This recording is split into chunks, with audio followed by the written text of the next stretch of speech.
Right in. Hello, Hey, welcome. everybody. Welcome, welcome. I am Coach She has Rochelle. to think for a second. Sometimes, you got to do some thinking. Yes, who are you? Oh, I'm Coach Rochelle. I'm Coach Alisha Schwartz. We're the mother-daughter dynamic duo, and we are so excited Yeah, to be we here are. today. We have an amazing guest. He'll be Oh. on in a few. We are so excited. We are so excited. And the topic today is rising after the fall, healing from trauma. I know everyone Wow. out there has their own rising from the fall and healing from their own trauma. So today, really, our intention is for you to walk away getting something really valuable for yourselves and listening to our guest, Mark, who's going to be Yes. on.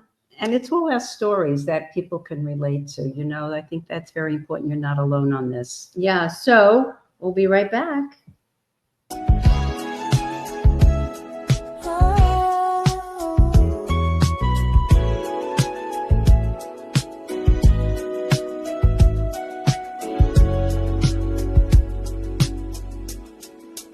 In a world that's rushing, we slow it down, finding light where shadows surround. Heart to heart, where the truth is told. We rise together, stories unfold. The gold is within. If you don't go within, you go without. Every voice, every heart, it's what we're about. Together we rise, hand in hand, soul to soul. Woohoo! Oh my God, that song always I gets love us. it. Oh, God, it's so great. I love it. Always, always. So, All right. Coach Roach, this is Oh, this is a man, big the topic. trauma. I mean, it's a Oh, big God. one. So, what comes to mind for everybody out there that's listening that could use some value of your story or one of your stories? Yeah, one of them is correct. All right. I think that, trauma could start when you're very young. Right. And if you don't do any work, it's going to perpetuate. That basically is what happens. It's what? No, I was going to say, that's good. You're so in tune to me. Go Love ahead. it. So, when you What? say perpetuate, you mean patterns. Oh, yeah, patterns and Patterns and beliefs. Yes. Absolutely. Okay. And it depends. But going from where I'm coming from and people that we have coached over A long time. long time, if it's like a divorce from a spouse or a partner or even a job, Yeah. I mean, It could be traumatic. it can with be whoever you're very working with. traumatic. And if you have a belief there that you don't deserve to be better than that, you're going to perpetuate, you're going to stay with it. And where do you think, if you don't do any inner work, where do you think it goes? It stays within your body. And then it just starts to manifest all kinds of stuff that happens to you. And so when you say it affects the trauma affects the body, Right. and it also affects your nervous system, your mind. 100%. Where in your 100%. life do you see one of your traumas hit your own? Where did that live in your body? Well, being violated as a child sexually, that definitely was huge until I found out what that was all about.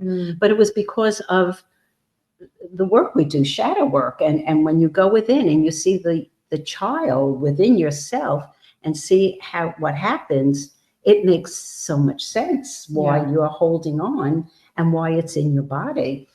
Yeah, and you make a good point with the fact that we have these beliefs as kids, right? So maybe, one of the traumas is, a teacher told you, you weren't good enough because you didn't make the grade, right? So then you take that in, and that's a trauma. You take that on like, oh my God, she said I can't do it. And then you go in your life, you hold that down, right? I can't make it, I can't do it, I'm not good enough. Yeah. And it just lays dormant unconsciously. And then boom, all of a sudden you grow up and you're still creating.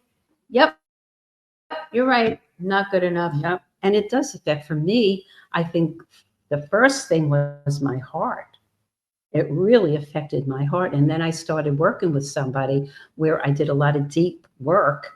And it was like, it was transformational. Like- It was just transformational. Like deep breath work? It was breath work. It was with somebody that was a therapist that was so far ahead of her time. Yeah. And when we would do breath work, it was like I got into this space that I didn't want to come out because it was so quiet, because my outer world was so nuts. Yeah. You know? And so it can land in, I think, and correct me if I'm wrong, but can't it land in somebody's body that has the weakest part of them? For me, Yeah. it was my heart, Yeah. I you think, know, because I love and I just, it was not what I was getting, basically. I think it's different for everyone. Because Yeah. like you said, everybody has a weak spot in their Mhm. body. Some people it's their throat.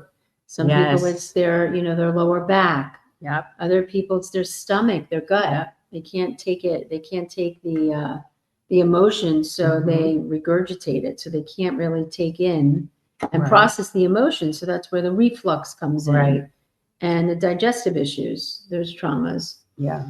Yeah. What about you? I would say, there's so many different little I traumas.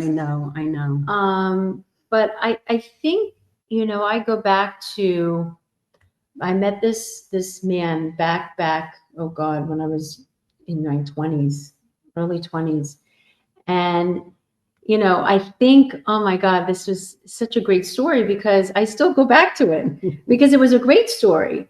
But in the same time, there was trauma for me because at the time I just started doing personal growth work. I was 22 and I started shadow work. And I remember I started dating this man and he was great. Everything I could have wanted was right there in front of me. And just every part of it was great. But what I got to see is that I had to, and this is for people out there, especially if you're dating or you're in a relationship or whatever is there for you inside a relationship. I remember I couldn't take in that kind of love. I just couldn't take it in. Couldn't take in that light because of my own trauma from my past with my father that, I'm not worthy of that kind of love. I don't deserve that kind of love. He reflected that love, but I couldn't take it. So what do I do? What do we all do? We sabotage it. We throw it away. Yeah. I can't do it. So we break up with the person. Yeah. Little do we know, years later, we're still creating the same pattern of trauma, which is I'm not worthy of love. So therefore, how can I receive that kind of love? That's what comes to mind, Yeah. and working through the layers and layers and layers to get to a point where you got to love yourself. Absolutely. Give yourself that kind of deserving love. And when it is time, you'll be able to receive it because you're giving it to yourself. You see, that's the thing. You can go out there and think someone's going to give it. Right. But if you can't give it to yourself, how is it going to happen? So, and I think once you do a lot of work on yourself, that what happens is you become so much stronger that you have a voice and you can stand for yourself and say whether you want to go, whether you need help, whatever it is. But I know that a lot of times, I know my weak part of my body also is my throat. Yeah. Because I was so stifled and fearful and afraid to say anything. So I would become the people pleaser. And I know some of you out there may feel that, but that's what happens until you can stand for yourself. Yeah. That's where the work comes in. And I think that, no matter where you go, there you are. Oh, yeah. So until you can recognize these traumas, in yourself and get the lesson of what it's trying to show you and teach you, it's an ongoing process. Oh, it's boy, not is like, it ever. Okay, I healed that. Yeah, sometimes it is that easy. And then other times it's deeper traumas, deeper wounds that we have. But if you're willing to take the journey inside, you'll get so much more. And, oh my God. And by Free. doing, You'll be you free become emotionally. Free. And by doing this particular work that Alisha and I do in shadow work, it really shows you that you don't have to stay in that darkness, because you know what? The light is just so powerful. And you could actually, when you work through these things, your body becomes lighter, your attitude, your confidence is like, wow, I can walk into a room and I own it. And don't you feel like you have this secret sauce, because Oh, you yeah. know that that shadow, whatever it was, or the belief that you've had, you can use the belief instead of it using you. You can create a whole new story about yourself. You don't have to be limited inside that old story. Oh, I can't be loved. It's, Right. you know, it's not okay for me to like be in love and feel the love and feel the light, because you're giving it to yourself. It's an inside job. Yep. And isn't it great that we can take these stories and shift them and change them into something so powerful? And that's also the gift of the shadow, Yeah. by really standing and doing this and going, you know what? I'm going to get out there. I'm not going to hide anymore. Yeah, you don't. And you don't. You really don't have to. And if they don't like certain things, oh, well, you like you. You own you. You love you. And it is really the power of being authentically yourself, by giving yourself these gifts of finding, the healing through the trauma, feeling, going through it, seeing the light, seeing the lessons, seeing the gifts. You're free. You're free, and you get to be 100% yourself. And that is with or without the person, Yeah. situation, or circumstance. Yes, it is. It's so true. It's really a gift that you could give yourself. So we are going to take a sponsor break, and then we are coming back to speak with Mark Pooler. Yay! Yay. Be back in a minute.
Yay! So we are back, and we are so excited to bring Mark Pooler. Hey.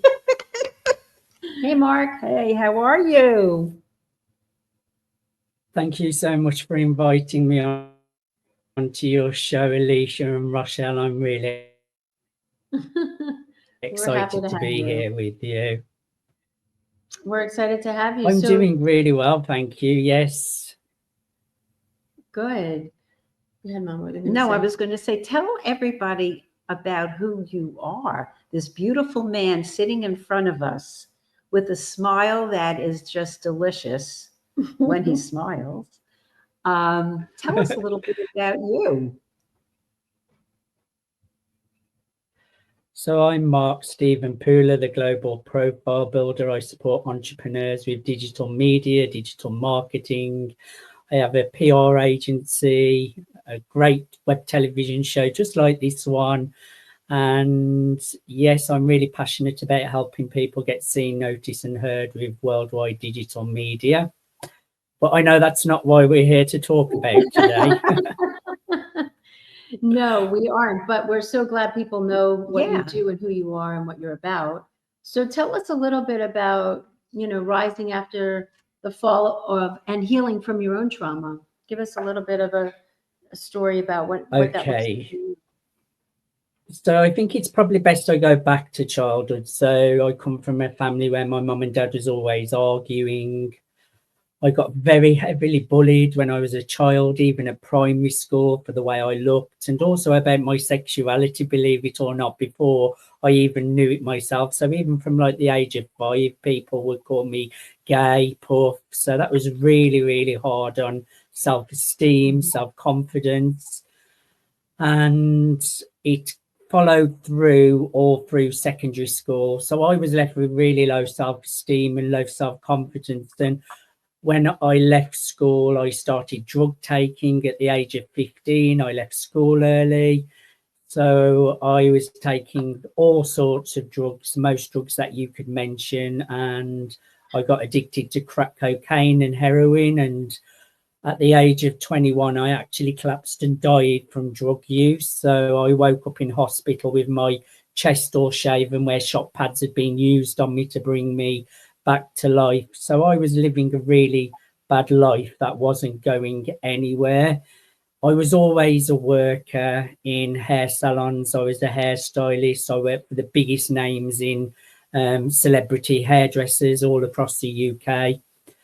But I always believed in myself, and I had really bad relationship breakdowns, like repeating patterns in all of my relationships. And I finally found entrepreneurship at the age of 30, became a social media entrepreneur, finally set up my own agency, and then I left hairdressing behind. So over the last, I'd say 8 to 10 years, I went into social media entrepreneurship.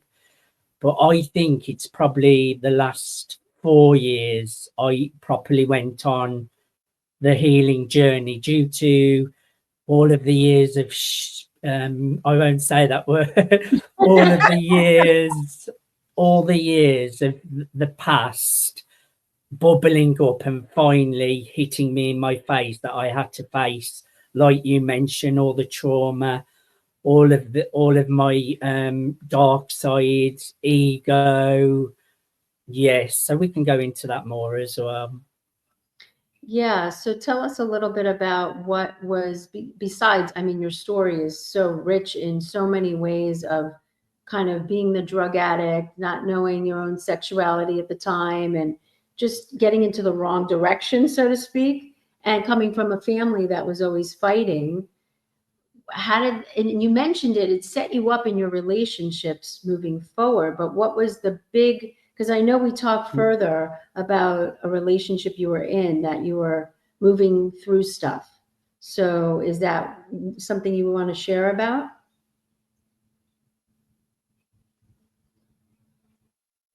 So I think I always got into patterns where I would overgive, as you mentioned before, chase, desperate and needy. And I think sometimes you have to take responsibility for causing the dynamic yourself as well, because it was always me in the same kind of pattern. So 4 years ago, when a relationship ended, I took the relationship as loss, and my mind took that loss and it put it towards tragedy. So my mind come up with really bad hallucinations, PTSD, really intrusive thoughts. And so I was seeing horrific hallucinations in my mind.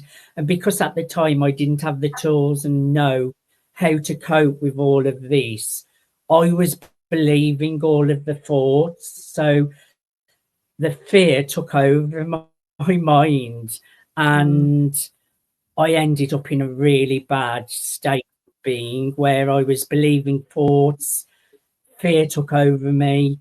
I spent fortunes on therapy, coaching, hypnosis. I worked with a new neuroscientist so I could control my thoughts and mind better. EMDR therapy, let me think, rapid transformational therapy, every kind of therapy you can think of, I went through it. And Also, my accountant said to me, Mark, do you realise you've spent £10,000 on this? And it's like, oh my word. So yeah, I went on a 4-year journey, and thankfully I've managed to really get into a state of being where I'm in peace. But I would say, yeah, obviously I still get thoughts and things because it's an ongoing journey. But now I'm in awareness where I can observe things and let them go and refocus, or interrupt patterns with an anchor. I've got like an anchor from NLP techniques, which will bring me back in to my state of being that I'm in now. So like you say, it's an ongoing journey, but you do have to do that inner work, that healing, what is ongoing. I've had to shift from one end, or one identity of being codependent, desperate, needy, to an identity of being secure attachment, confident within myself, and having belief in myself that I am worthy and deserving, and that I am the first choice. And that's a big shift in identity as well. Yeah, and I think you said something really powerful, that you took, Yeah. in any relationship, we have to take personal responsibility. And that's, I think, a big, big, huge step. Go ahead, And what those was it? people that come in are the best gifts for us, because they show us all the things about ourselves that we really fight with and we don't like. So they really Yes. are. Yeah, It's a gift. it is. It is a gift. Yeah. But I have a question, and I could be wrong, but I think I heard you say that you always believed in yourself. I'll go back to that. I just want to say something about what you mentioned first. I think sometimes people are so quick to label people toxic, narcissist, avoidant, without actually looking at their own patterns. And people sometimes mirror your wounds back to you. But I have to say, looking back, I take responsibility. Oh, I created that. I created that dynamic. And I like to believe that people at their heart are good and that people can change.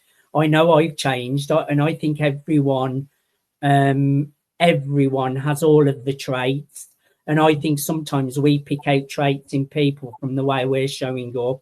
So I think it's really important to not be a victim in what you've created, and take responsibility for it, because sometimes you have to think that other person probably has their own healing and trauma, and that they have things to heal as well. But I think at the core of everybody, everyone is love. Everyone wants to be loved, and you're just mirroring back to them what they need to heal within themselves, and to put them on a healing journey as well, because I truly believe at the heart people do change and people are good people. So not be so quick to label people, to see the good in all as well, I think is really important. But coming back to your question, yeah, even through addiction, all the worst things, there was always that underlying belief. I believe in myself. I believe that I've got something to share with the world. I believe I can make it. So even in rock bottom, even at my lowest of low, I always had that behind me, that you've got something, you're special, not in a big-headed kind of way, but just a belief in myself that I can give something to the world. And even when people like your family may not back your career choices, when you're wanting to move from hairdressing into a social media entrepreneurship, telling you to stick to what you know because it's familiar to them, right. I'm always one to go for what I believe in. That's amazing. Well said, boy. Because, and maybe that's just part of your gift to the world. That's what I see. It's like people that do have addiction, people that do, whether you have an addiction or you hit rock bottom somewhere, that your gift, Mark, is to show people that that they too can believe that they can make it. You know, that is a gift, because not everyone has that, and sometimes it takes them out. Do you know what I mean? Because they didn't have that belief in themselves. So what a gift you Yeah. are to show people that amazing. you can have that. Yeah. I truly believe, well, I know it doesn't matter what's happened in your past or what's happening in the present moment. I think if you have a vision, a dream, a desire, a goal, I think you can create whatever reality you want to create. And I don't think you have to see a big mountain in front of you either. I think you can just take very small steps each day towards your vision and goal. But I think you can get out of all situations. And I know that because I've done it. And I've got over addiction, low self-esteem, mental health issues. I've gone from one career of hairdressing, what I've done for 15 years, created six-figure agency. I've built a really successful worldwide show. I've worked with some of the biggest names in business, entrepreneurship. I have them as clients. I've worked with most of the cast of the original Secret movie, have some of them as clients. Like Jack Canfield, Dr. Joe Vitale, Dr. John D. Martini, Marie Diamond is a client of mine. And I just think I had no skills in social media entrepreneurship.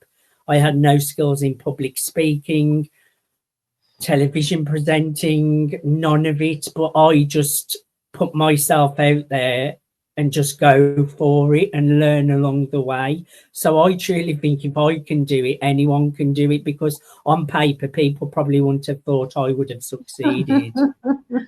You're, to me, a rock Wow, star, you because are. you're really showing people, like, firsthand that you can. If you believe, Mhm. if you have a little ounce of that belief somewhere, that you can make it through. You can have hope. There's hope at the end of the Yeah. tunnel. There's light at the end of the tunnel. You're a living example of that. You had none of these skills. That's amazing. It is That amazing. is amazing. It is amazing. It is. And I just want to ask you, was your mother and father? I'd like to add though. What's that? I'd like to add though that don't think the journey is so like easy, and No. especially the healing journey, it's painful. I went on, like I would say, over the last few months, the journey's becoming light and enjoyable, and things are coming up and I can release them really easy and stay in the light. But I would say for 3.5 years or more, the journey was horrendous. It was painful. It was scary, fearful, not nice at all. But I carried on persisting through, going within and doing all of the work on myself. So it's not an easy journey. It's really painful, really, really painful. But you have to do it. Otherwise, you're going to just stay stuck. Yeah, I love it, because it isn't easy. And No, I it's think not. that's why I think more people now today are willing to go and look, take some responsibility. But we still have a long way to go. And that's why we do this show. And that's why you do what you do, to shed light into the world, to bring people into the consciousness of what's possible instead of being dictated by their past. Yep. And I think you're living an example, and that's why we do what we do as well. So we're so grateful to you that you have continuously done the work and dug in there, and it wasn't pretty. No, it never is. You dig up a lot of crap. But yeah, you were and the thing is, I think when you choose the light and you choose love and hope, and it's like the shadow gets stronger, the fear gets harder. Yes. It's true. And you can think you're doing great, and then all of a sudden all this crap comes to the surface, Yep. And you're like, I was doing so well. I thought I had this, and then this has come up, and this has come up, and it's painful. True. It is, but that's why we say it's Earth School. We're It in the is. ongoing journey. It's, you know, because just when you think you've got another piece of your light, the Bingo. darkness shows up again to see if you really got that piece Yep. of healing, you know, and really work Yeah. through that part of yourself, really, that needs to get to that light. And there are so many layers that you think you got it, and bingo, it shows up again. And you go, I thought I got this. Nope, a little bit deeper now. And it is. It's really not an easy thing. It isn't. I'm so glad you said that. Yeah. Because, you know, people think we show up here and it's like, but let me just say, you know, you got to dig into the darkness to get to that gold.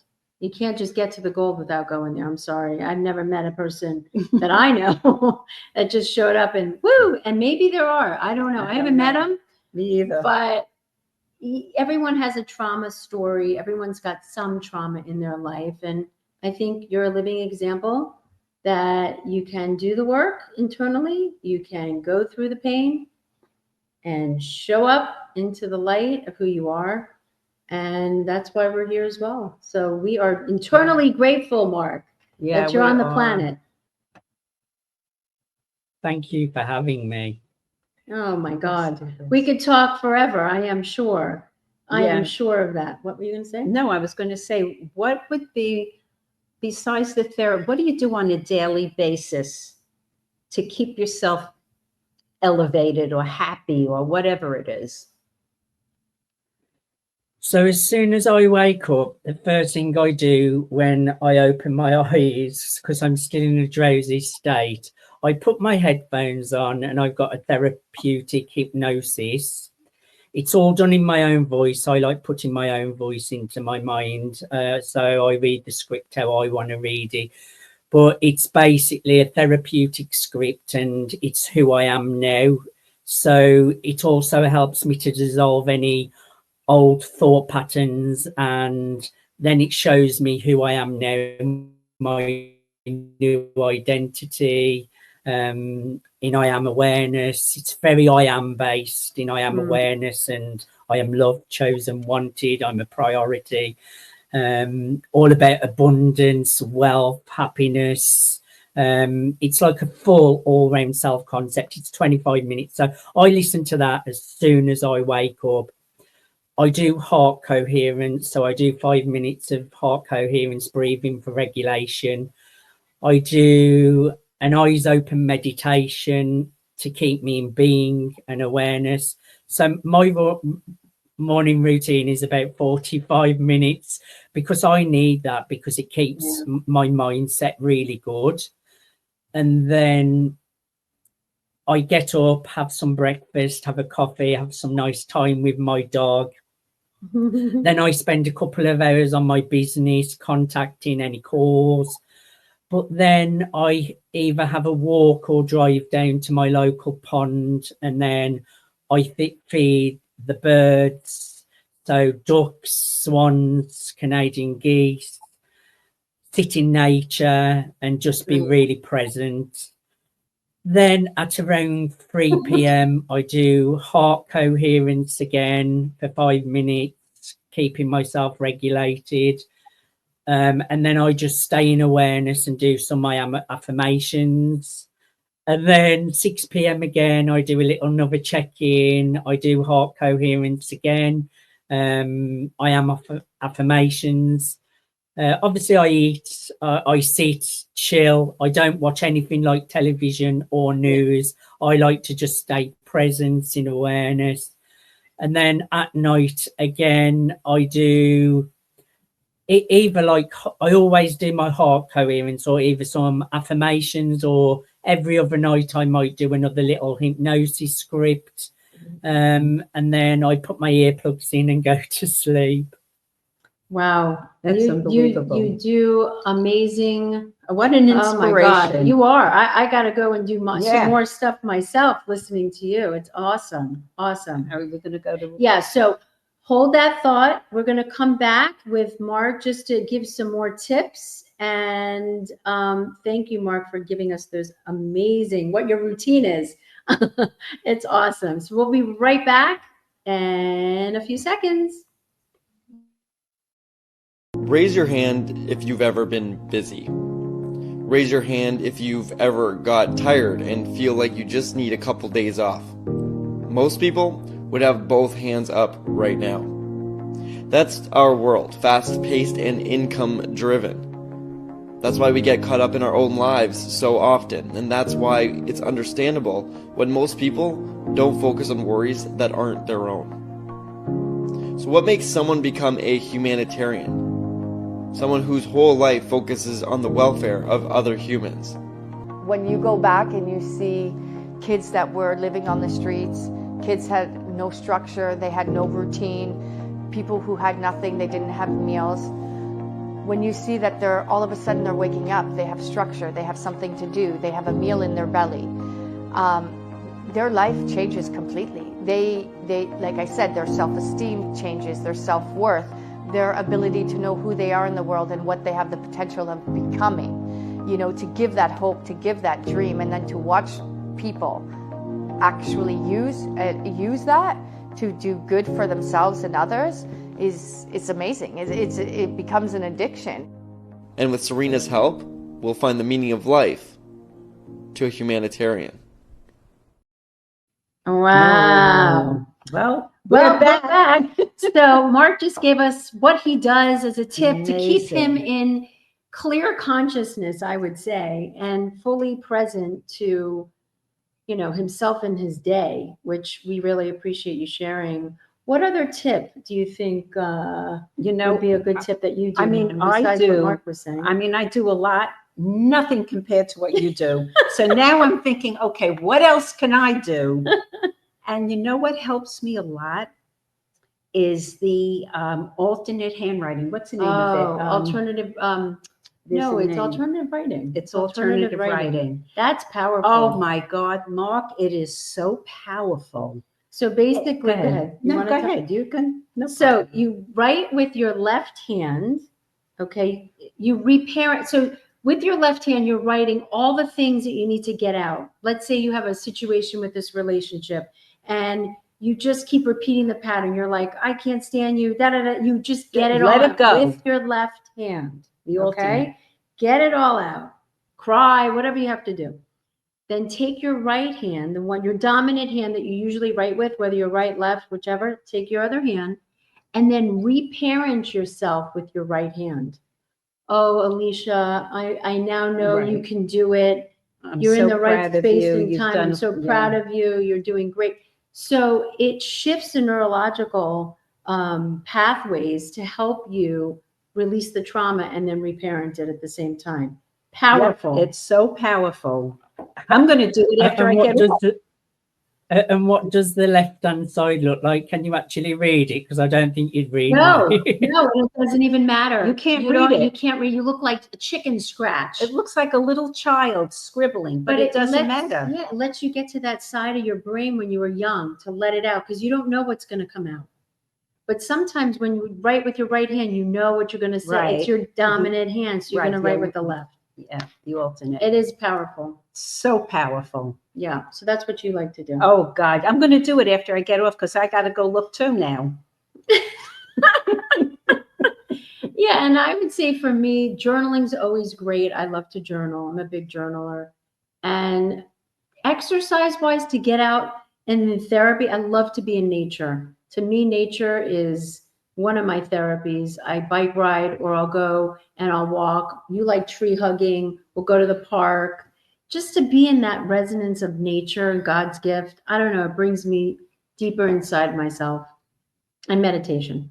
But nothing compared to you, Mark. Nope. You put the icing on the cake. You did.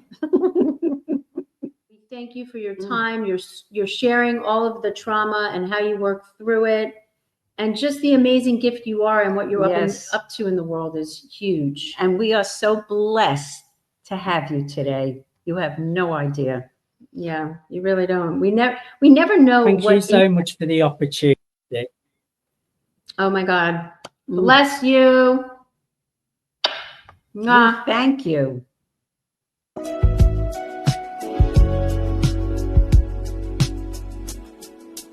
In a world that's rushing, we slow it down, finding light